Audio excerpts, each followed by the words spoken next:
नमस्कार विद्यार्थी मित्र हो, कसे आहात? अभ्यास करताय ना? अभ्यास करायलाच पाहिजे.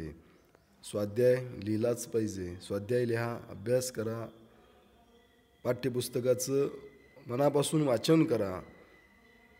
परीक्षा जवळ येते, आपण अभ्यासाच्या तयारीत असलंच पाहिजे. अभ्यास करायलाच पाहिजे, स्वाध्याय लिहिलाच पाहिजे.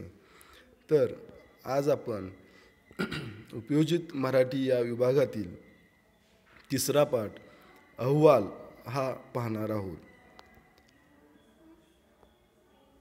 शाळा महाविद्यालयांमध्ये वक्तृत्व स्पर्धा, क्रीडा स्पर्धा, स्नेहसंमेलने असे अनेक कार्यक्रम संपन्न होत असतात. तसेच शासकीय सामाजिक आर्थिक संस्थांचेही कार्यक्रम होत असतात. या कार्यक्रमानंतर त्यांचे अहवाल लिहिले जातात आणि असे अहवाल भविष्यकाळात विविध प्रकारे उपयुक्त ठरतात. म्हणजे शाळा महाविद्यालय असतील तर त्या ठिकाणी वक्तृत्व स्पर्धा किंवा क्रीडा स्पर्धा किंवा स्नेहसंमेलन असे अनेक कार्यक्रम शाळा महाविद्यालयांमधून संपन्न होत असतात. जसं शाळा महाविद्यालयांमधून अनेक कार्यक्रम साजरे होतात, संपन्न होतात, तसंच शासकीय स्तरावर वेगवेगळे कार्यक्रम होत असतात, सामाजिक संस्थांमध्ये वेगवेगळे कार्यक्रम होत असतात. त्याचबरोबर आर्थिक संस्थांचेही कार्यक्रम होत असतात. आणि मग हे सगळे कार्यक्रम झाल्यानंतर त्या संस्थांमध्ये अगदी शाळा महाविद्यालयांपासून ते आर्थिक संस्थांपर्यंत या सगळ्या संस्थांमध्ये त्या कार्यक्रमांचे अहवाल लिहिले जातात आणि ते जपून ठेवले जातात. त्या अहवालांचं जतन केलं जातं, कारण असे अहवाल भविष्यकाळात अनेक प्रकारे उपयुक्त ठरतात. तो एक संस्थेचा एक प्रकारे इतिहासच असतो. कशा पद्धतीने कार्यक्रम साजरे झाले, कोणत्या क्रमानं झाले, काय काय कोण उपस्थित होतं, काय मुद्दे होते, अनेक गोष्टींची नोंद त्याच्यामध्ये असते आणि ती भविष्यकाळामध्ये अनेक कारणांसाठी उपयोगी पडत असते. त्या शाळा महाविद्यालयांना असेल किंवा वेगवेगळ्या सामाजिक आर्थिक शासकीय संस्था असतील त्यांना त्यांचे त्या वेगवेगळ्या कार्यक्रमांचे किंवा ते वार्षिक अहवाल असतील ते सुद्धा उपयोगी पडत असतात. त्यामुळं त्यांचं अतिशय योग्यपणे त्या सर्व अहवालांचं जतन करून ठेवण्यात येतं. अहवालामुळे वाचकाला समारंभाचा त्याचबरोबर कार्यक्रमाचा तपशील माहीत होतो. म्हणूनच अहवाल म्हणजे काय, अहवालाची आवश्यकता का असते, अहवालाचा आराखडा कसा असतो आणि हा अहवाल लिहिताना कोणती काळजी घ्यावी, या सगळ्या गोष्टी किंवा इत्यादी संबंधीची माहिती असेल आपणाला असायला हवी. त्यामुळंच अहवालाचं वाचन आणि लेखन करणं सुलभ होतं. म्हणजे हे अहवाल भविष्यकाळात त्या संस्थांना कामकाज करत असताना उपयोगी पडतात आणि अहवालामुळंच वाचकाला समारंभाचा आणि कार्यक्रमांचा संपूर्ण तपशील माहीत होतो. म्हणजे कार्यक्रम कसा साजरा झाला, कोणत्या क्रमाने साजरा झाला, कोण उपस्थित होतं, त्यांनी काय मुद्दे मांडले, काय निर्णय झाला, कोणते कार्यक्रम साजरे झाले, सगळं त्याचा तपशील अगदी बारीक सारीक तपशिलाची नोंद अहवालामध्ये असते आणि वाचकाला अगदी तपशीलवार त्या कार्यक्रमाची किंवा समारंभाची माहिती मिळते. म्हणून आपल्यालासुद्धा अहवाल म्हणजे काय माहीत असलं पाहिजे, त्या अहवालाची आवश्यकता का असते ते माहीत असलं पाहिजे, आराखडा कशा पद्धतीनं तयार केला जातो त्या अहवालाचा. त्याचबरोबर ती अहवाल लेखन करत असताना कोणकोणत्या गोष्टींची नोंद करायला पाहिजे किंवा काळजी घ्यायला पाहिजे, या सगळ्या गोष्टींची माहिती आपल्याला होणार आहे या प्रकरणामध्ये. आणि त्यामुळंच अहवालाचं वाचन आणि लेखन करणं तुम्हालासुद्धा सोपं जाणार आहे. आणि त्यामुळं आपण या पाठामध्ये अहवालाविषयी माहिती पाहणार आहोत. त्याचं कसं स्वरूप आहे, कशी आराखडा आहेत, कशा नोंदी केल्या जातात, त्याची वैशिष्ट्ये, त्याचं लेखन करताना कोणती काळजी घ्यायची आहे, या मुद्द्यांचा अभ्यास या पाठामध्ये आपण करणार आहोत. आता अहवालाचं स्वरूप आपण अभ्यासणार आहोत. एखाद्या कार्यालयात संस्थेत झालेल्या कार्यक्रमांची समारंभाची योग्य पद्धतीनं नोंद करून ठेवणं म्हणजेच अहवाल लेखन होय. एखाद्या कार्यालयामध्ये, एखाद्या संस्थेमध्ये अनेक कार्यक्रम होत असतात, समारंभ साजरे होत असतात, वर्षभर हे उपक्रम सुरूच असतात. मग त्यांची योग्य पद्धतीनं नोंद करून ठेवणं म्हणजेच अहवाल लेखन.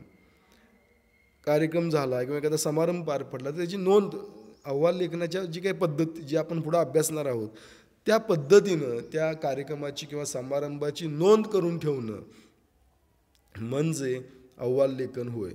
आणि ही नोंद करताना त्यात कार्यक्रमाचा हेतू, तारीख, वेळ, सहभागी व्यक्ती, प्रतिसाद, समारोप अशा अनेक मुद्द्यांचा समावेश केलेला असतो.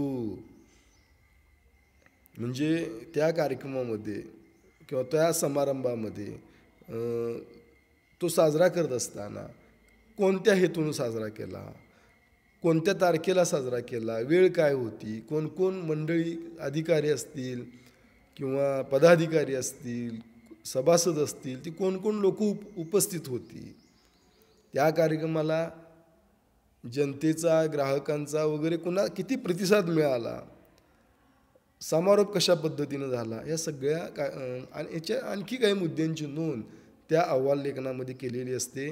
कार्यक्रम, समारंभ प्रत्यक्षात सुरू झाल्यापासून तो समारंभ किंवा तो कार्यक्रम असेल संपेपर्यंत क्रमाक्रमानं कसा पूर्ण होत गेला याच्या आवश्यक तेवढ्या तपशिलासह नोंद त्या अहवाल लेखनामध्ये केली जाते. म्हणजे कार्यक्रम सुरू झाल्यापासून ते त्याचा समारंभ तो संपेपर्यंत किंवा आभार व्यक्त करेपर्यंत कोणत्या पद्धतीने कार्यक्रम पुढं गेला, कोणी कोणते मुद्दे मांडले, त्याचं अगदी बारीक सारीक तपशीलवार लेखन त्या अहवालामध्ये असतं. आणि एखाद्या विषयातील समस्येच्या संबंधाने माहितीच्या संकलनाचं, सर्वेक्षणाचं, विशिष्ट विषयासंबंधी नेमलेल्या आयोगाचे अहवाल असतात. आता त्याचे अनेक प्रकार आहेत. याच अहवाल लेखनाचे आपण त्याला प्रकार म्हणू शकतो की एखाद्या विषयाची समस्या किंवा एखाद्या समस्येच्या संबंधानं एखाद्या माहितीचं संकलन केलं त्याचा अहवाल वेगळा, सर्वेक्षणाचे अहवाल असतात, वेगवेगळ्या गोष्टींचं शासन सर्वेक्षण करत असतं, त्याचे अहवाल निराळ्या पद्धतीनं मांडले जातात.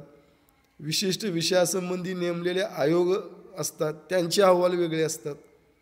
शासन वेगवेगळे आयोग नेमत असतं कुठल्याही विषयावर. म्हणजे जे काही नवीन समस्या निर्माण होतात त्या सोडवण्याच्या अगोदर त्याचा अभ्यास करण्यासाठी शासन काय करतं, वेगवेगळे आयोग नेमतं, त्याचे सभासद नेमतं, त्या क्षेत्रातले तज्ज्ञ लोक घेऊन त्या आयोग कमिटी स्थापन करते आणि त्या आयोगाला त्याचा अभ्यास करून अहवाल द्यायला सांगते.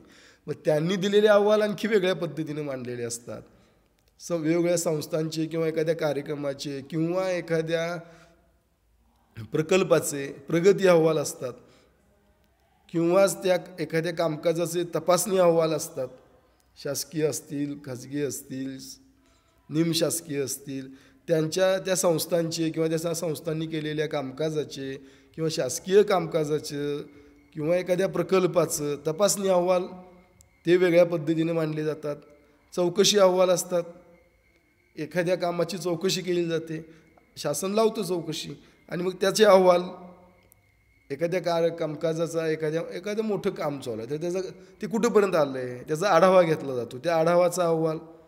नंतर मग मासिक अहवाल असतात, वार्षिक अहवाल असतात, वेगवेगळ्या संस्थांचे, सामाजिक आर्थिक संस्थांचे त्यांचे वार्षिक अहवाल असतील, मासिक अहवाल असतील, अशा स्वरूपाचे अनेक विविध अहवाल, वेगवेगळे प्रकार म्हणू त्याला आपण, या अहवालांचे ते असतात. त्या कशासाठी तो अहवाल लिहायचा आहे त्या पद्धतीने त्याचं अहवाल लेखन करण्यात येतं.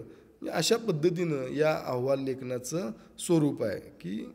आणि त्यामुळे काय होतं की त्या गोष्टीमध्ये प्रथमपासून अखेरपर्यंत काय काय गोष्टी घडल्या त्याची अगदी तपशीलवार नोंद त्या अहवाल लेखनामध्ये केली जाते.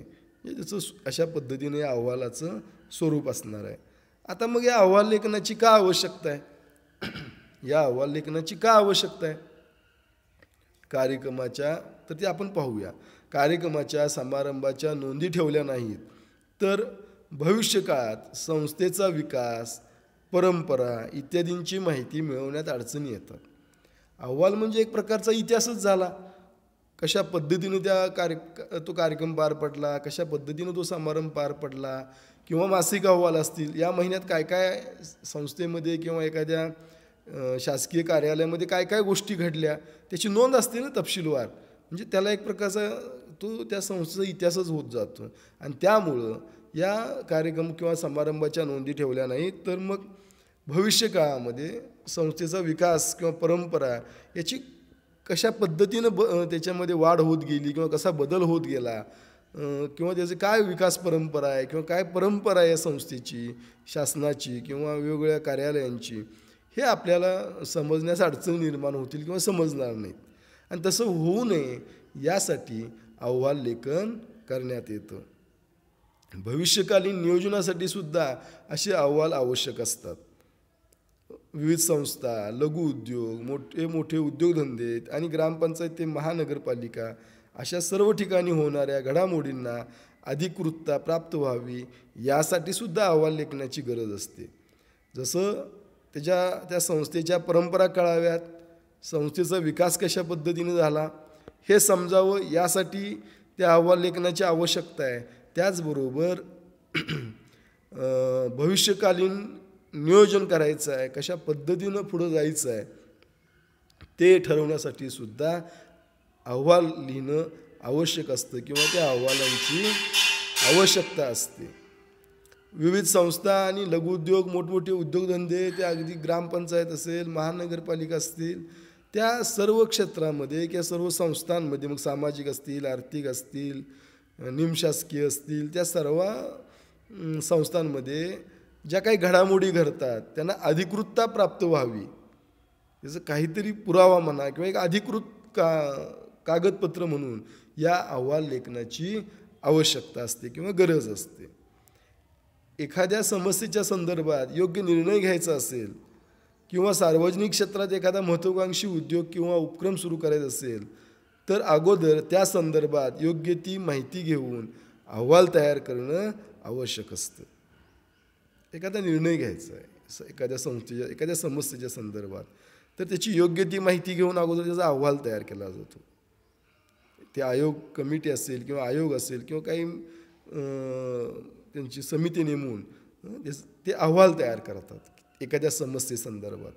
मग त्या अहवाला आधारे त्याचे पदाधिकारी मग योग्य निर्णय घेतील. किंवा मग सार्वजनिक क्षेत्रात एखादा मोठा उद्योग उभा करायचा आहे, उपक्रम सुरू करायचा आहे, तर त्याचीसुद्धा योग्य ती अहवाल लेखन करूनच मग निर्णय घेतला जातो किंवा त्या उद्योगधंद्यांची उभारणी केली जाते. यासाठी सुद्धा या अहवाल लेखनाची आवश्यकता असते. म्हणजे परिपूर्ण अभ्यास करून निर्णय घेता यावेत यासाठी या अहवाल लेखनाची आवश्यकता असते. त्याचबरोबर कार्यक्रमांच्या, समारंभांच्या नोंदी ठेवल्या एक प्रकारे इतिहास निर्माण होत असतो, त्यासाठी आवश्यकता असते अहवाल लेखनाची. परंपरा समजतात, विकास कसा झाला ते समजतं अहवाल लेखनातून. भविष्यकालीन नियोजन ठरवता येतं, त्यासाठी अहवाल लिहिले पाहिजेत. म्हणजे अशा वेगवेगळ्या कारणांसाठी हे अहवाल लेखन करणं आवश्यक असतं. आता या अहवालाचा आराखडा कसा असतो तो आपण अभ्यासूया. अहवाल नेमका कशाचा लिहायचा आहे, आपण त्याची काही स्वरूपामध्ये बघितलं, किती विस्तृत स्वरूप आहे खरं तर अहवालाचं आणि किती महत्त्व आहे. तर तो जो अहवाल आहे तो नेमका कशाचा लिहायचा आहे, त्याच्यावरती म्हणजे कोणत्या कार्यक्रम आहे, समारंभ आहे, स्पर्धा आहेत, नेमकं कशाचा अहवाल आहे,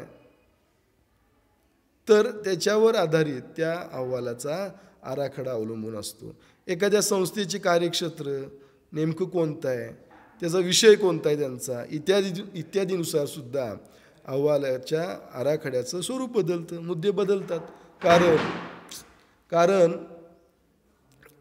अनेक संस्था वेगवेगळ्या क्षेत्रामध्ये काम करत असतात, त्यांचं कार्यक्षेत्र वेगवेगळं असतं, त्यांचे विषय वेगवेगळे असतात आणि त्यानुसार त्या आराखड्याचे मुद्देसुद्धा बदलणार आहेत.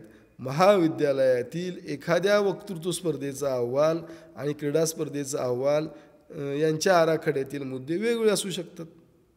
वक्तृत्व स्पर्धा हा वेगळा विषय आहे, क्रीडा स्पर्धा हा वेगळा विषय आहे. त्यामुळे त्यांची अहवाल लिहित असताना त्याच्यामध्ये नक्कीच त्या आराखड्यामधले मुद्दे बदलणार आहेत किंवा वेगळे असणार आहेत. कारण स्पर्धांचे स्वरूप वेगळं असतं वक्तृत्व स्पर्धा वेगळ्या आहेत, क्रीडा स्पर्धा वेगळ्या आहेत, त्यांचं स्वरूप वेगळं आहे आणि त्यानुसार अहवाल लेखनाचे मुद्देसुद्धा बदलणार आहेत. विषयाच्या स्वरूपानुसार अहवालांचे लेखन, त्यांची रचना, त्यांचे घटक, मुद्दे, क्रम म्हणजे एकूणच आराखडा काही प्रमाणात वेगळा असतो. कोणत्या विषयाचा अहवाल लिहायचा आहे? एखाद्या प्रकल्पाचा अहवाल करायचा आहे, एखाद्या चौकशीचा अहवाल करायचा आहे, एखाद्या कामकाजाचा आढावा घ्यायचा अहवाल करायचा आहे, एखाद्या स्पर्धेचा अहवाल करायचा आहे. मग त्यांची रचना, त्यांचे घटक, मुद्दे, क्रम म्हणजे एकूणच सगळा आराखडा त्या त्या अहवालाच्या प्रकारानुसार बदलत जातो. नेमका अहवाल कशाचा लिहिणार आहे आपण, त्यानुसार त्यातले मुद्दे, त्याची रचना, त्याचे घटक, त्याचा क्रम हे सगळं म्हणजे एकूणच जो आराखडा आहे तो बदलत जातो. तर विद्यार्थी मित्रहो, आपण आजच्या व्हिडिओमध्ये अहवाल लेखनासंदर्भात अभ्यास करत आहोत. तर याच्यामध्ये आपण थोडंसं प्रास्ताविकामध्ये अहवाल म्हणजे काय याची चर्चा केली, नंतर अहवाल लेखनाचे स्वरूप अनुभवलं, काही त्याचे प्रकारही अभ्यासले, कोणत्या कारणासाठी अहवाल लिहायचे, त्याची का आवश्यकता आहे, आवश्यकता अभ्यासली आपण अहवालांची आणि अहवाल लेखनाचा आराखडा अभ्यासला. तर विद्यार्थी मित्रो, आपण या मुद्द्यांचं अगदी काळजीपूर्वक श्रवण करा, ऐका, काही शंका असतील तर जरूर विचारा. अहवाल लेखनाचा उरलेला पाठ आपण पुढच्या व्हिडिओमध्ये अभ्यासूया. धन्यवाद.